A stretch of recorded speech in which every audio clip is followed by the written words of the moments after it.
Hello student, welcome to Effort English class. मैं राजीव कुमार आप सभी को एफर्ट इंग्लिश क्लास में फिर से स्वागत करता हूं। स्टूडेंट, आज हम लोग आर्टिकल के तीसरे वीडियो में हैं, जिसमें आज कंप्लीट कॉम्पिटिटिव एग्जाम में पूछे जाने वाले कॉन्सेप्ट पर काम करेंगे। यानी आज की वीडियो बहुत इंपॉर्टेंट है, निश्चित रूप से इसको देखें, शुरू से अंत तक देखें, बहुत आपको एग्जाम में फ़ायदा मिलने वाला है। तो इसलिए बीच में वीडियो को छोड़ेंगे नहीं, पूरे वीडियो को देखेंगे। और जो लोग इससे पहले वाले वीडियो को नहीं देखे हैं, प्लेलिस्ट में जाकर आर्टिकल के 2 और वीडियो हैं पहले का, उसको भी देखेंगे। तो चलिए स्टार्ट करते हैं हम लोग। यूजेज फर्स्ट से बात करते हैं हम लोग। यूजेज फर्स्ट से बात करते हैं आज। यूजेज फर्स्ट में जो बात करने वाले हैं, इसमें आर्टिकल का प्रयोग सेंटेंस के सबसे पहले स्थान पर होता है। तब होता है जब सिंगुलर काउंटेबल नाउन जब वाक्य के प्रथम स्थान पर आ जाए। जब सिंगुलर काउंटेबल नाउन वाक्य के प्रथम स्थान पर आ जाता है तो उस स्थिति में उस सिंगुलर नाउन के पहले उसके साउंड के अनुसार ए एन का प्रयोग किया जाता है। बहुत इंपॉर्टेंट है। यानी अगर सेंटेंस में एन का प्रयोग अगर आप नहीं करते हैं, जब वह प्रथम स्थान पर आ जाए वाक्य का और सिंगुलर हो तो काउंटेबल ना हो, तो ऐसी स्थिति में सेंटेंस गलत होता है। इसी बातों को देखते हैं। A an is used when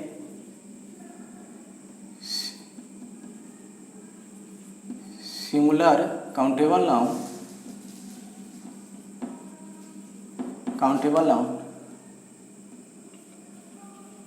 comes first in a sentence।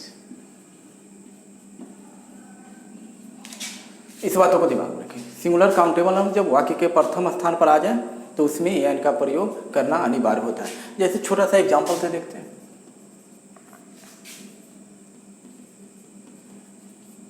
Boy is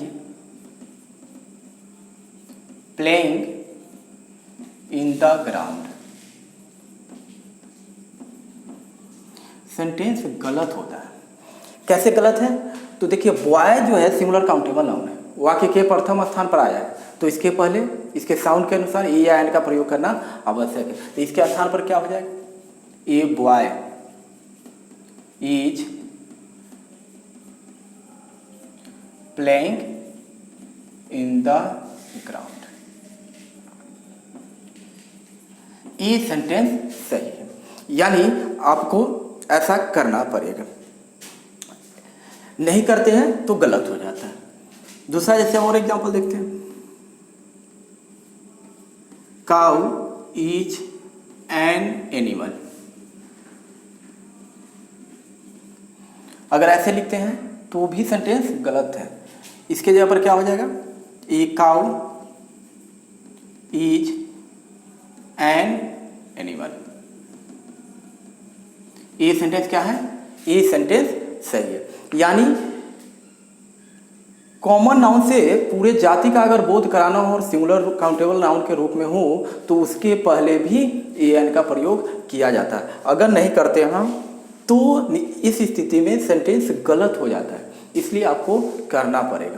तो यूजेज हम लोग ये फर्स्ट देखें कि जब सिंगुलर काउंटेबल नाउन वाक्य के प्रथम स्थान पर आ जाए तो उसके पहले ए या एन का प्रयोग करना अनिवार्य है। अगर ऐसा नहीं करते हैं तो वो गलत हो। बड़ा बड़ा सेंटेंस होता है, आर्टिकल का कहीं कहीं ऐसा छोटा सा एरर जुड़ा होता है उसमें, तो इसलिए एरर को बनाएंगे हम लोग। एक प्रैक्टिस सेशन पर भी काम करेंगे, लेकिन इस छोटी छोटी जो समस्या है उसको हम लोग पहले देख ले। और यही छोटी छोटी समस्या बड़े बड़े सेंटेंस में लगा रहता है। तो इस तरह से हम लोग इस काम को करते देखते हैं। हम लोग यूजेज नेक्स्ट में बात करते हैं।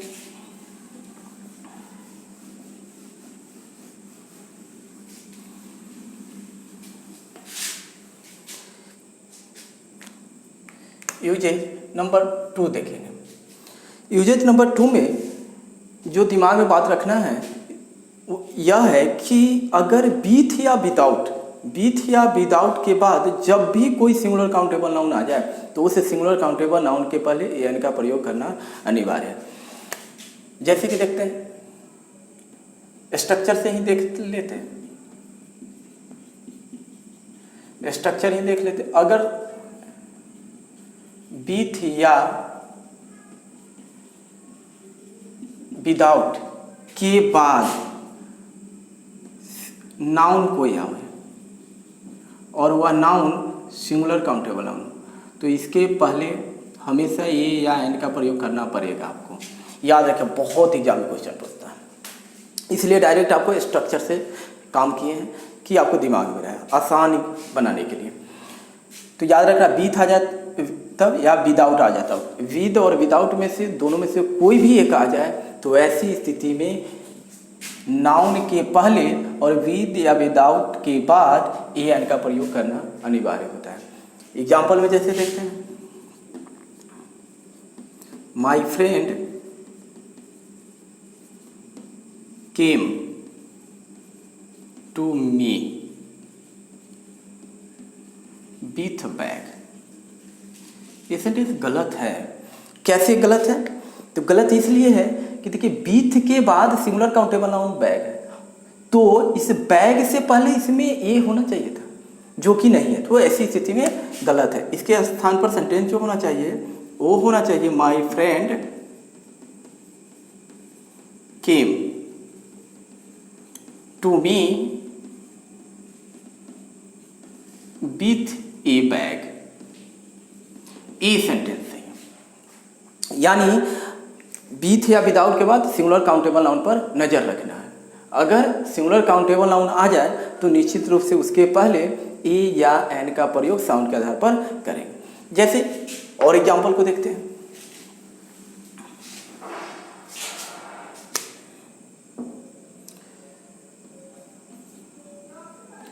You can not go out without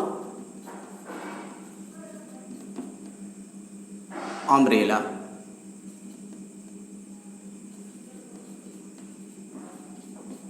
umbrella, देखिए ये सेंटेंस क्या है? गलत है। इसके जगह पर हमको क्या करना पड़ेगा? एन अम्ब्रेला करना पड़ेगा। यानी सेंटेंस के इसके जगह पर हमको लिखना चाहिए था, you can not go out without an umbrella.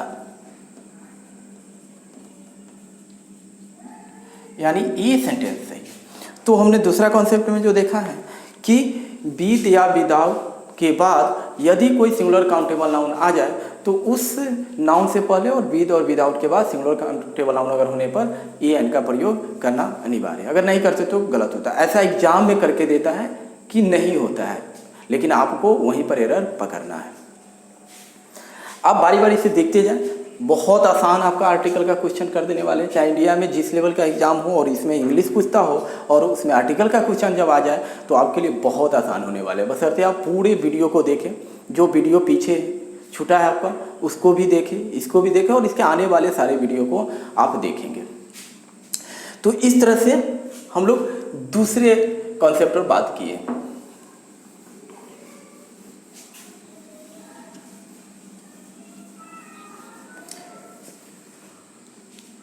अब हम लोग बात कर रहे हैं कॉन्सेप्ट नंबर 3 पर, यानी तीसरा में हम लोग जो बात कर रहे हैं उसमें जो बात करना चाह रहे हैं कि किसी भी सेंटेंस में एक, कोई एक, प्रत्येक या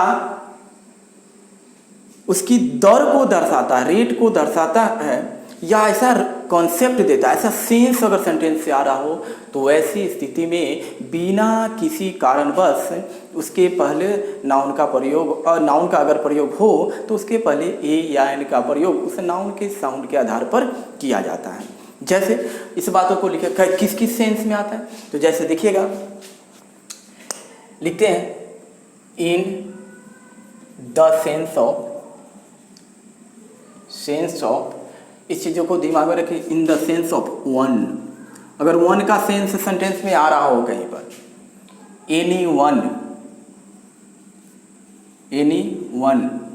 ईच यानी प्रत्येक, एवरी,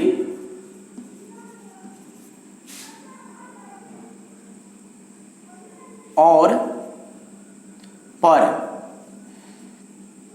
का अगर आ रहा हो सेंटेंस में तो नाउन के पहले ई एन का प्रयोग किया जाता है। यानी सेंटेंस से जब देखिए कि कहीं वन यानी एक का अर्थ आ रहा है, एनी वन का अर्थ आ रहा है, ईच प्रत्येक का अर्थ आ रहा है, एवरी मतलब प्रत्येक ही का अर्थ आ रहा है, या पर यानी रेट को दर्शाने के लिए जब प्रयोग हो रहा है, तो नाउन अगर सिंगुलर काउंटेबल नाउन हो तो ऐसी स्थिति में उसके पहले भी ए एन का प्रयोग किया जाता है। जैसे एग्जाम्पल में डायरेक्ट देखते हैं, एग्जाम्पल में डायरेक्ट जो देखते हैं,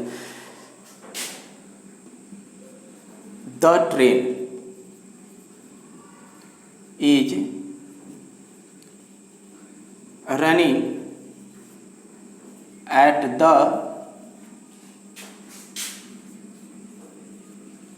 स्पीड ऑफ 60 km। देखिएगा यहां पर 60 km 1 आवर। अगर इसी सेंटेंस को देखें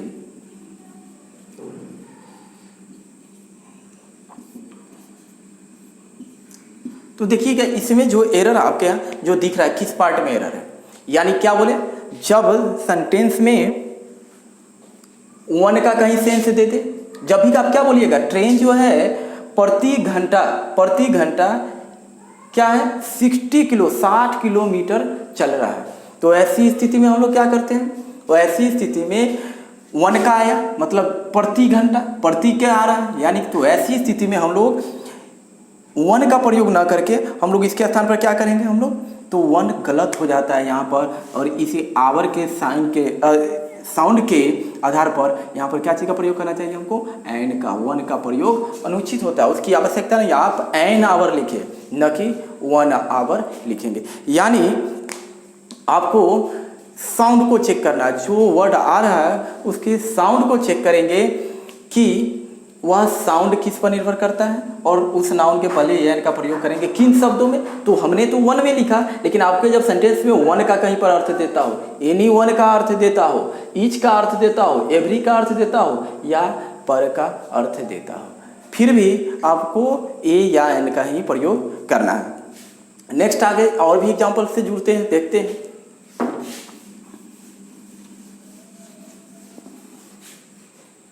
एग्जाम्पल जैसे देखते हैं,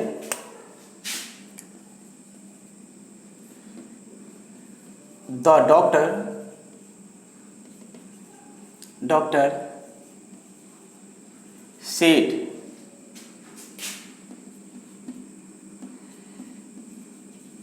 take the pill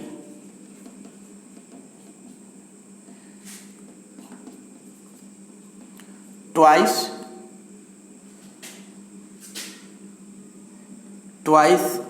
one day. यानी क्या कहता है, मतलब डॉक्टर ने कहा कि आप गोली को 2 बार प्रतिदिन ले। अब देखिए प्रतिदिन के अर्थ में, या यहाँ पर क्या है, ट्वाइस एवरी डे। यहाँ पर देखिए एवरी डे भी आ सकता है, एवरी भी आ सकता है, नहीं पर भी प्रयोग किया जा सकता है, पर भी आपको जो एग्जाम में दिया जा सकता है, सब पर भी दिया जा सकता है। तो ये सब का प्रयोग नहीं करना है यहाँ पर इस सबके सेंस में ए या एन का सहारा लेना होता है। यानी डे है तो डे के पहले क्या आना चाहिए, ए या एन में से ए आना चाहिए। तो यानी यहाँ इस सेंटेंस में ये सब का प्रयोग अनुचित होता है, इसके जगह पर हमें ए का सहारा लेकर सेंटेंस को सही करना चाहिए। और सेंटेंस में यही प्रॉपर होता है, और एग्जाम में ऐसे एरर करके पूछा ही जाता है कि आप ऐसे भ्रमित हो जाए। यानी पर डे नहीं लिखेंगे यहाँ पर हम लोग, एवरी डे नहीं लिखेंगे यहाँ पर, ईच डे नहीं लिखेंगे, वन डे नहीं लिखेंगे, यहाँ पर जो लिखेंगे अ डे लिखेंगे, अ डे, और ये एरर करके एग्जाम में पूछा जाता है। तो हमने आपको बताया कि एक देखिएगा वन तो आए एनी वन, यानी कोई एक, एक्चुअली में होता है वो एनी वन का अर्थ कैसे होता है, जैसे कि आप कोई न्यू आदमी आ जाता है आपके घर पर और गेट को नॉक करता रहता है, बजाता रहता है, आप अंदर से देख नहीं पा रहे, बच्चे को भेजते देखो तो कौन है। बच्चा जब रिटर्न घर आता है तो आपको कहता है कोई बूढ़ा आदमी है, कोई बूढ़ा आदमी है, कोई एक बूढ़ा आदमी। देखिए कोई एक बूढ़ा आदमी, तो क्या लिखेंगे? समवन, ओल्ड मैन नहीं, वहाँ पर समवन। तो ऐसी स्थिति में क्या समवन, अगर एग्जाम्पल में देखते हैं, देखिए क्या बोले, कोई एक बूढ़ा आदमी, तो कोई एक बूढ़ा आदमी तो कैसे लगेगा? लिखेंगे someone old man, old man is knocking,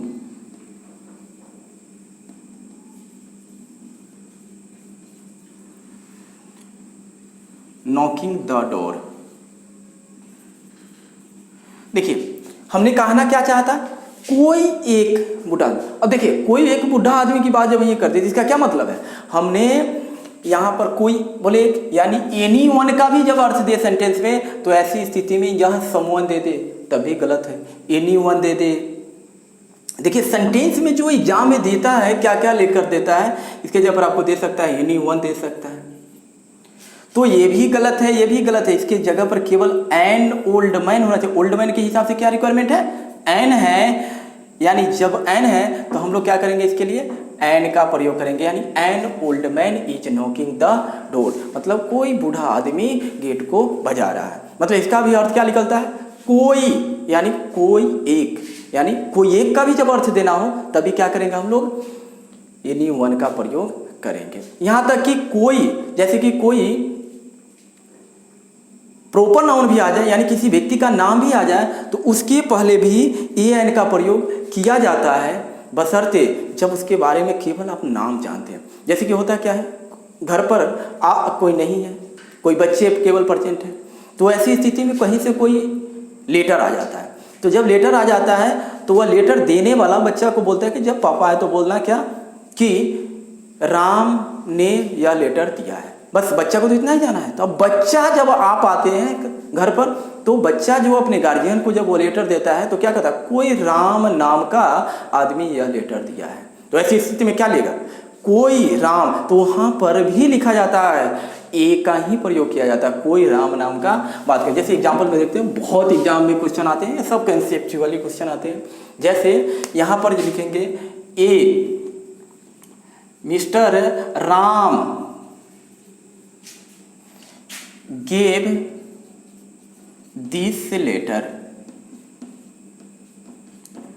यानी यहाँ से क्या निकलता है? ए मिस्टर राम, यानी देखिए प्रॉपर नाउन के पहले तो आप जानते हैं कि एन का प्रयोग नहीं होता, लेकिन जब कोई का अर्थ देना हो तो ऐसी स्थिति में प्रॉपर नाउन के पहले भी ए एन का प्रयोग किया जाता है। यानी इसका मतलब ये नहीं लिखा था ए मिस्टर राम, एक मिस्टर राम, श्रीमान राम नहीं होता। या मतलब कोई एक राम नाम का आदमी था जो आया है और लेटर को दिया है, इस लेटर को दिया है। तो याद रखेंगे कि डायरेक्ट जब एग्जाम में जाएं और ए एन का प्रयोग किसी प्रॉपर नाउन के पहले अगर देख ले तो ऐसा नहीं कि आप उसे गलती समझ ले, सही भी हो सकता है, बशर्ते सेंटेंस को चेक करेंगे एक बार कि आखिर सेंटेंस कहना क्या चाह रहा है। तो हम लोग यह बात कर रहे थे कि एनी वन के अर्थ में भी ए या एन का प्रयोग किया जा सकता है। नेक्स्ट कॉन्सेप्ट देखते हैं, कॉन्सेप्ट नंबर 4 में हम लोग देखते हैं, बहुत इंपॉर्टेंट है, इस तीनों से भी ज़्यादा इंपॉर्टेंट, जो ज़्यादातर अभी एग्जाम में सबसे ज़्यादा क्वेश्चन अगर इस टॉपिक से आ रहा है तो सबसे ज़्यादा इसी से आ रहा है, जो कि हम लोग बात कर रहे हैं 4 नंबर टॉपिक में। 4 यूजेज जो इसका 4 है बहुत इंपॉर्टेंट है। यूजेज 4 में क्या कहना चाहता है? यूजेज जो 4 होता है, कभी कभी क्या होता है, एक या एक से अधिक यानी दो नाउन एक ही व्यक्ति या वस्तु के लिए प्रीफर किया जाता है, यानी एक ही व्यक्ति या वस्तु के गुण को बताता रहता है। तो ऐसी स्थिति में दोनों के पहले ये एन का प्रयोग नहीं किया जाता, जबकि एग्जाम में दोनों के पहले करके देगा, कभी कभी किसी के पहले ना करके देगा, कभी कभी किसी बाद वाले के पहले देकर करेगा, तो किसी के पहले नहीं, केवल और केवल फर्स्ट नाउन के पहले ही ए एन का प्रयोग किया जाता है। आप इस बातों को ध्यान में रखेंगे। जैसे कहता है, जैसे अब सेंटेंस वैसा होता कैसे? सेंटेंस जैसे होता है कि कंपैरिजन में आता है, जब भी एग्जाम में पूछा जाएगा तो कंपैरिजन में होगा। कंपैरिजन करने का मतलब है, जैसे बोलेगा राम एक वक्ता से अच्छा एक लेखक है, तो क्या हुआ? अब ऐसा नहीं कि लेखक के पहले भी ए का प्रयोग करे और वक्ता के पहले भी ए का प्रयोग करे, यानी किसी एक के पहले करेंगे और एक के पहले में भी पहले वाले के पहले करते हैं, जबकि एग्जाम में बहुत प्रॉब्लम आता है। तो उस बातों को हम लोग यूजेज 4 में देखते हैं कि कैसा होता है। जैसे देखिए, इन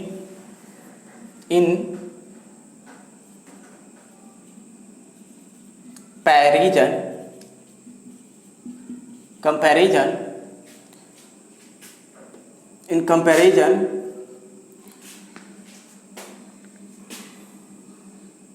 two nouns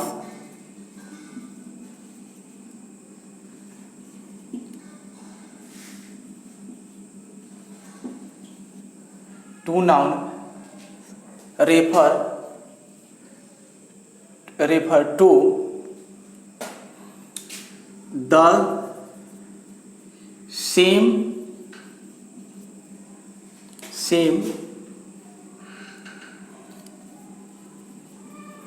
person or thing,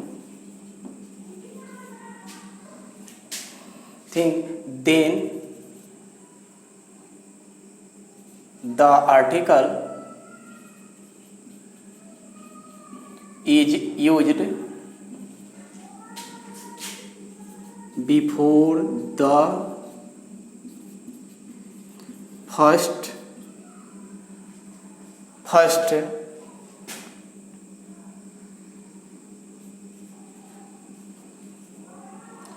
first noun only। यानी जब नाउन का दो नाउन का प्रयोग एक ही व्यक्ति या वस्तु के लिए प्रयोग किया गया हो, तो ऐसी स्थिति में केवल और केवल पहले वाले नाउन के पहले ए या एन का प्रयोग करते हैं, यानी आर्टिकल का प्रयोग करते हैं। ऐसा नहीं कि दोनों आर्टिकल के पहले ए एन का प्रयोग करते हैं, यानी केवल और केवल एक आर्टिकल का पहले प्रयोग करेंगे। जैसे एग्जाम्पल में देखते हैं,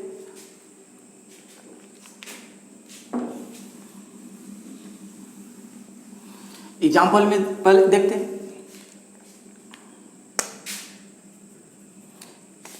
ठीक उसी प्रकार को देखते हैं। एग्जाम्पल में Ram is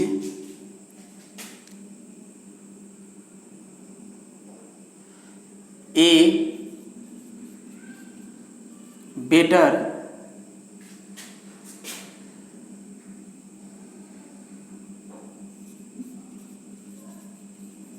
speaker than writer. Speak than writer. ऐसी स्थिति में जैसे कि एक क्वेश्चन को देखिएगा, सेम क्वेश्चन को पूछा, क्वेश्चन है Ram is a better speaker than listener, और यहां पर भी ए लगा दिया। तो ऐसी स्थिति में क्या देखिए, जब बताया, देखिए रामी के लिए ना बेटर स्पीकर बोला गया और लिसनर बोला गया है, रामी के लिए बोला गया। जब रामी के लिए दोनों बातें बोला गया है, तो ऐसी स्थिति में क्या करेंगे, दोनों के पहले ए लगाना भी गलत है। ऐसे भी एग्जाम में क्वेश्चन पूछ देगा, इसी क्वेश्चन को ऐसे पूछता है, Ram is better speaker than a listener.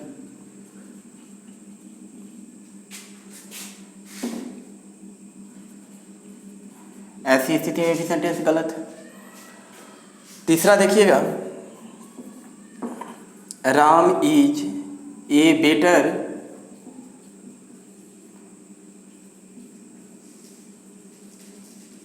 Speaker than listener. ऐसी स्थिति में केवल और केवल ये वाले ही सेंटेंस सही होगा। ये सेंटेंस सही होता है। यानी राम